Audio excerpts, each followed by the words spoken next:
Assalamualaikum warahmatullahi wabarakatuh. Terima kasih Mbak Ida. Eh, Mas Operator mungkin bisa ditayangkan slide-nya. Baik, jadi memang selama 10 tahun saya aktif di sosial media dan kebetulan membantu Pak Jokowi. Waktu itu Pak Jokowi ke Jakarta untuk ikut pemilihan gubernur tahun 2012. Jadi saya bersama teman-teman itu mendirikan kelompok relawan yang membantu Pak Jokowi di media sosial. Pada saat itu tahun 2012 belum banyak yang menggunakan media sosial. Jadi waktu itu Pak Jokowi mempunyai lawan tangguh, Pak Foke yang incumbent, yang timnya sangat baik, ya, tim media sosialnya juga sangat solid, sehingga kami yang waktu itu memang secara budget sangat minim, jadi akhirnya kami membentuk sebuah kelompok relawan untuk membantu Pak Jokowi. Kebetulan beliau berpasangan dengan Pak Ahok. Nah, tahun 2012 inilah sebenarnya awal mula memang kita berpolitik secara bebas karena kita bisa berpendapat di media sosial dengan bebas, tetapi juga banyak isu-isu yang sebenarnya tidak relevan dengan isu politik itu diangkat juga. Jadi isu etnis, kebetulan waktu itu cawagupnya adalah Pak Ahok yang etnis Tionghoa, kemudian secara agamanya juga non-muslim, sehingga itu yang diangkat oleh pihak lain gitu yang berseberangan dengan beliau. Nah, sehingga tahun 2012 itulah dimulai politik yang akhirnya membawa kita sampai saat ini. Sebenarnya residu itu apa sih? Residu politik menurut Kamus Bahasa Indonesia adalah endapan, ya, yaitu sisa atau kotoran dari proses kimia yang dapat diartikan sebagai ampas, ya, kotoran gitu ya, residu. Nah, kalau residu politik apa? Ampas atau pengotor atau kotorannya berkaitan dengan isu politik sehubungan dengan penyelenggaraan pemilihan umum. Pemilihan umumnya itu tidak hanya pemilihan presiden, ya, karena 2012 itu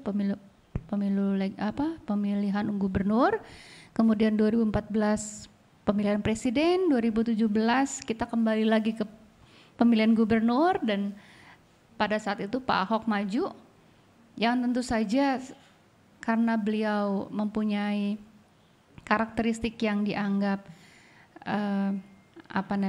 berseberangan gitu ya dengan pihak lawannya, akhirnya disitulah tahun 2017 itulah sebenarnya titik di mana kita benar-benar akhirnya terbelah gitu ya. Nah, lanjut Mas. Jadi studi tentang digital political marketing itu udah ada dari tahun 92. Jadi bukan ujuk-ujuk 2012 ketika Jokowi Ahok maju di Pilgub DKI itu ada kampanye di sosial media. Ternyata di Amerika itu sejak tahun 92 ketika Henry Ross Perot itu running di pemilu presiden pada saat itu. Nah, kemudian kalau di Indonesia, khususnya di Jakarta itu ya tahun 2012 seperti yang sudah dijelaskan. Lalu kenapa sih digital communication atau khususnya kita berkomunikasi melalui sosial media itu dianggap penting untuk sebuah perhelatan politik? Ya karena efek virality-nya yang tinggi. Ya, mungkin Mbak Saida, saya tahunya tahun 2009 terpilih menjadi anggota legislatif, itu juga karena Mbak Saida rajin menggunakan social media platforms, khususnya Facebook ya pada saat itu, untuk menyampaikan ide dan gagasannya. Sebenarnya sah-sah aja kalau secara studi bahwa menggunakan perangkat digital di dalam kampanye politik itu hal yang biasa saja. Kemudian lanjut Mas. Kenapa terjadi polarisasi? Nah itu yang harus kita lihat. Karena pada hakikatnya pemilu presiden itu juga merupakan bagian yang penting ya dari sebuah pemilihan umum. Pemilihan umum itu terdiri dari legislatif, pemilu legislatif, kemudian ada pilkada, kabupaten kota, dan provinsi, kemudian ada pemilu presiden. Nah ini sebenarnya di Indonesia kita sudah sejak reformasi kita sudah mengikuti pemilihan presiden itu sebanyak berapa kali ya, dari 2004 kalau nggak salah ya, 2004, 2009, 2014, 2000, sudah 4 kali. Tapi kenapa sejak 2014 itu mulai kelihatan ada polarisasi di situ. Nah, ini yang harus sebenarnya kita lihat fenomenanya. Lanjut Mas. Next, tolong slide-nya baik. Nah di Indonesia itu seiring dengan waktu bahwa pemilu presiden itu merupakan hal yang atau perhelatan yang penting. Ya kenapa? Karena sejak tahun 2004, kemudian 2009, kemudian 2014 dan 2019, 2004 itu calonnya banyak, pasangan calonnya ada beberapa. Jadi perhatian masyarakat itu tidak hanya fokus kepada 2 pasangan kandidat. Kemudian 2009 juga demikian, ada beberapa pasangan kandidat. Nah 2014 itu kita hanya punya 2 pasang kandidat. Tentu saja kalau nggak milih A ya B gitu. Inilah sebenarnya proses dimulainya istilah cebong dan kampret gitu ya, adalah pada saat 2014 itu. Sehingga ini yang membuat akhirnya publik terlihat terpecah. Karena calonnya hanya 2 pasang. Oke lanjut Mas. Ya mudah-mudahan 2024 nanti kita mempunyai pasangan calon capres, cawapres itu yang banyak ya, nggak cuma 2 pasang aja. Oke, kita lihat sebenarnya fenomena digitalisasi di Indonesia itu dari 274 juta penduduk, ya, total populasi itu yang menggunakan koneksi mobile itu ternyata sebanyak 345. Ini sumbernya dari Hotsuite. Di Art Social bisa didapatkan di internet secara gratis. Mungkin Bapak Ibu ingin melihatnya. Kenapa bisa lebih banyak dari jumlah penduduk ya? Nah, misalnya Mas Guntur handphonenya ada 2. Mbak Saidah misalnya pakai telepon selulernya lebih dari 1. Jadi jumlah yang mengakses mobile connection itu lebih banyak dari jumlah penduduk. Lanjut Mas. Jadi begitu masif penggunaan mobile connectivity di Indonesia mengakibatkan kampanye di sosial media itu dianggap yang paling efektif dan efisien. Kalau seorang kandidat politik itu dia nggak perlu modal terlalu banyak untuk kampanye ke daerah-daerah, dia hanya perlu mempunyai beberapa social media platforms dengan personal account yang dia bisa berkomunikasi dengan konstituennya. Ya, jadi seperti kita lihat secara persentase memang 1,2%. Jadi 1 orang itu minimal punya 2 mobile seluler. Ya, luar biasa di Indonesia ya. Kemudian penggunaan internetnya juga sangat tinggi. Karena internet usernya itu 15,5% dari jumlah penduduk. Kemudian yang bisa akses di sosial media itu 6,3%-nya. Selanjutnya, Mas. Nah, ini kepemilikan device atau gadget ya dari penduduk Indonesia, seluruh penduduk Indonesia itu yang mempunyai telepon apa saja ini, maupun telepon smartphone atau jadul itu 98,3. Nah, yang smartphone itu 98,2%. Tinggi banget ya, hampir 100% loh orang Indonesia punya smartphone. Smartphone ini bisa diakses sosial media di dalamnya. Jadi udah ada pre-install beberapa platform sosial media. Jadi apapun isu di Indonesia itu bisa cepat viral karena apa? Sebanyak 98,2% menggunakan smartphone yang bisa akses ke sosial media. Sisanya adalah yang bisa akses ke laptop, tablet device, dan sebagainya. Cuma memang majority itu adalah di smartphone. Jadi kapanpun, dimanapun bisa akses sosial media. Lanjut. Nah sebenarnya kenapa seperti itu ya? Karena Indonesia kan sangat konsumtif ya masyarakatnya. Semua produsen mobile seluler atau digital device itu senang banget tuh kalau memasarkan produknya di Indonesia karena sangat konsumtif ya. Jadi penggunaan internet juga tinggi sekali, 73,7% itu menggunakan internet ya. Jadi kapanpun dimanapun kita selalu online.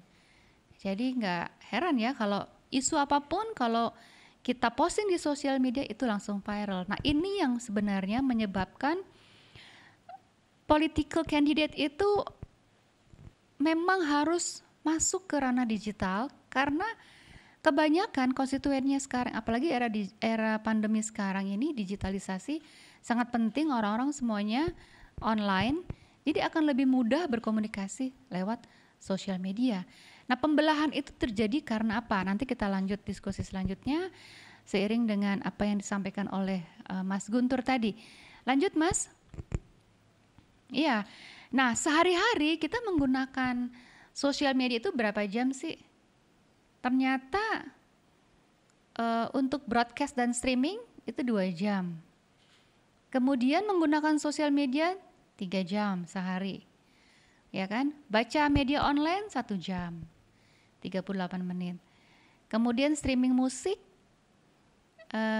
nah inilah waktu yang kita habiskan saat menggunakan internet. Lanjut. Selanjutnya Mas. Baik. Nah ini mobile apps ya, social networking apa saja yang paling banyak digunakan? Ya ternyata pertama adalah Messenger atau WhatsApp ya kalau di Indonesia. Jadi sebanyak 96,5% penduduk di Indonesia itu menggunakan WhatsApp. Bayangkan kalau kita posting satu isu di WhatsApp, itu detik kemudian udah nyampe ke saudara kita yang di luar Pulau Jawa, mungkin udah baca beritanya dan sebagainya. Jadi digitalisasi itu seperti dua arah pisau ya. Satu itu bermanfaat, ya memang dibutuhkan. Yang satu lagi ada the dark side-nya atau sisi hitamnya. Nah inilah yang harus kita antisipasi, sisi hitamnya. Karena kebutuhan digitalisasi kan sangat luar biasa saat ini. Lanjut Mas. Nah ini apa saja platform yang disukai oleh orang Indonesia? Yang pertama YouTube. Mungkin Bapak Ibu yang punya putra-putri di rumah karena lagi pandemi ya, sekolahnya online, itu pakai YouTube ya. Kadang-kadang materi juga disampaikan oleh Bapak dan Ibu guru juga melalui YouTube. Jadi 93% itu menggunakan YouTube. WhatsApp 87 something persen. Instagram, Facebook, Twitter ya. Yang lainnya TikTok udah mulai banyak yang pakai 38%. Nah, segitu banyaknya platforms, gimana nggak viral gitu ya semua isu negatif maupun false information, hoax itu akan gampang disebarkan karena sebegitu banyaknya platform yang bisa digunakan. Nah ini secara behavior, theoretical behaviornya ini adalah kalau di Indonesia itu mungkin kita menjumpai pemilih-pemilih yang masih rasional ya. Menurut penelitian LIPI tahun 2018 sebanyak 40% itu adalah pemilih milenial ya, menurut penelitian LIPI. Milenial itu biasanya rasional, jadi mereka itu tidak gampang dipengaruhi, mereka punya sikap ya karena rasionalitas yang mereka punya. Beda dengan mama-mama nih kayak kita nih, gampang banget dipengaruhi gitu ya. Nah, inilah yang masuk ke kategori emotional voter atau irrational voter. Pemilih yang mudah dipersuade atau dipengaruhi. Ada juga social voter dan situational voter. Nah, untuk yang rational voter itu biasanya mereka akan memilih seorang political candidate dari rekam jejaknya, dari program kerjanya gitu ya. Tapi 60% pemilih di Indonesia itu masuk kategori yang irasional justru. Yang melihat politik itu dari kandidatnya ini seperti apa ya image-nya. Ya kan, agamanya apa ya, sukunya dari mana ya gitu ya. Secara personal sekali gitu dilihatnya. Nah, kalau yang social voter dilihat juga dari hal-hal yang sifatnya kemasyarakatan. Kemudian problemnya di mana? Ya, jadi nggak ada yang sebenarnya kita nggak bisa menyalahkan proses digitalisasi yang ada di Indonesia, karena menurut penelitiannya Chester and Montgomery tahun 2017 memenangkan sebuah perhelatan politik di sosial media itu bisa dikatakan kita juga bisa menang secara real. Ya, pengalaman kami tahun 2012 itu seperti itu. 2012, 2014. Bahwa ketika kami melakukan survei atau social media monitoring dan suaranya Pak Jokowi itu sekitar 50% lebih, ternyata di hitungan nyatanya juga ya more or less lah 0, sekian persen gitu bedanya. Jadi ini secara teori juga bisa dibuktikan pada tahun 2017 oleh Chester and Montgomery. Secara real juga ternyata kami membuktikan sendiri. Oleh karena itu sekarang semua kandidat politik itu pasti menggunakan social media platforms untuk berkampanye. Karena itu tadi. Kemudian terjadi disinformasi. Kenapa terjadi disinformasi? Nah, ada sisi hitam dari political marketing secara online ini. Di lain sisi kita mendapatkan manfaat yang besar, dengan biaya murah kita bisa menjangkau konstituen ke seluruh pelosok, tetapi sisi hitamnya adalah disinformasi atau adanya deviant information. Ini penelitian saya, negative information dan false information. Kalau negative information itu sebenarnya faktanya ada, tetapi fakta negatif. Jadi misalnya, oh kandidat A ternyata diam-diam menikah lagi. Itu fakta, tapi fakta negatif bagi sebagian besar pemilih. Ya sebagian lagi mungkin menganggap biasa kalau dalam Islam itu poligami tidak apa-apa gitu ya. Kalau false information itu benar-benar informasi yang memang tidak ada faktanya. Nah ini yang sering kita sebut sebagai hoax. Ya, jadi ada dua penyimpangan informasi yang terjadi di Indonesia. Nah itu yang tadi dijelaskan bahwa menurut penelitian LIPI terdapat 35% sampai 40% pemilih yang merupakan kategori milenial. Kalau milenial itu biasanya rasional ya.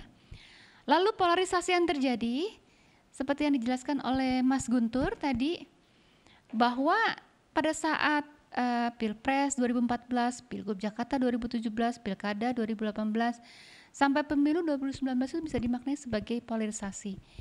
Ya, karena adanya mulai terlihat perpecahan antara pemilih A dan pemilih B. Nah, kenapa seperti itu? Ya, jadi ini penelitian yang Polmark tahun 2018, 5,7% responden merasa bahwa Pilkada DKI 2017 telah merusak hubungan pertemanan. Yang tadinya kita ada di grup alumni SD, SMP, SMA, tiba-tiba yang satu pilih A, yang satu pilih B, akhirnya left group. Ya, banyak left group ya. Pilkada 2017, kenapa? Ya karena adanya politik identitas.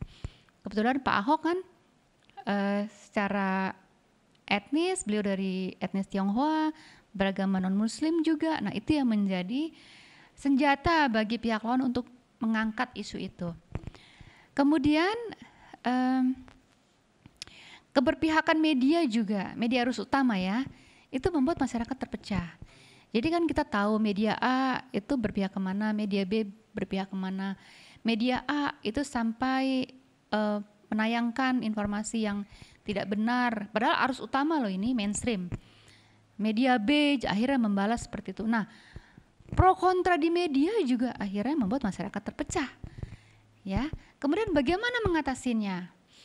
Ya, kalau dari sisi political candidate, ini dari sisi kandidat politik, itu sebenarnya kita ada studi mengenai brand heritage, political brand heritage, bahwa sebenarnya kenapa kita mesti mengangkat isu politik identitas? Karena mungkin political candidate itu tidak mempunyai track record, atau dia tidak mempunyai rekam jejak yang mumpuni, yang baik, yang berprestasi sehingga tidak bisa diangkat menjadi materi kampanye. Akhirnya dilakukan adalah ya udah nyerang lawannya aja dengan isu agama yang paling gampang. Orang di-trigger dengan isu agama itu sangat sensitif. Siapa sih yang nggak pengen agama yang kita yakini itu dinodai, dihina oleh orang lain? Pasti semua akan bergerak kalau kita angkat isu agama. Ya, jadi untuk political candidate atau kandidat politik untuk pemilihan yang akan datang, please, ya, berkampanye menggunakan track record atau rekam jejak. Ya, jangan mengangkat lagi isu-isu politik identitas. Mas masih di slide yang tadi, ya. Nah, kemudian brand heritage adalah track record ya. Jadi kita punya apa saja yang udah kita kerjakan selama ini, itu yang kita angkat. Ya, jangan menyerang lawan dengan suku, agama, ras, itu pasti bisa membelah. Karena saya ngefans dengan politisi A. Politisi A itu berkampanye mengangkat isu SARA, menyerang politisi lain. Saya karena ngefans sama politisi A, ya saya belain dia, seperti yang dijelaskan Mas Guntur tadi ya. Fanatisme itu tergantung isunya apa, gitu kan. Semakin isu itu bisa touching our feelings, isu agama itu paling touching our feelings. Itu pasti fanatisme saya langsung tinggi, gitu ya. Kemudian banyak peneliti-peneliti atau scholars yang sudah membuktikan bahwa sebenarnya kita bisa reducing residu itu bisa kita cairkan. Kalau semua politisi itu kampanye, ya udah yang dikampanyein itu adalah track recordnya aja. Gak usah kita menyerang kandidat lain ya dengan isu SARA dan lain-lain gitu ya. Dari situ.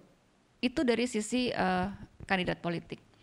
Kemudian lanjut Mas, ini teori-teori yang mendasari kenapa kita harus dari sisi brand, political brand itu kenapa yang diangkat itu adalah brand heritage atau track recordsnya. Ini ada teori-teori yang bisa Bapak Ibu searching nanti untuk bisa melihat bagaimana para scholars itu juga melakukan penelitian-penelitian tentang ini.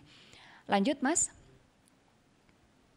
Ya, kemudian bagaimana mengatasi residu ini? Yang pertama civil society-nya kita berikan edukasi. Ya. Saring dulu baru sharing.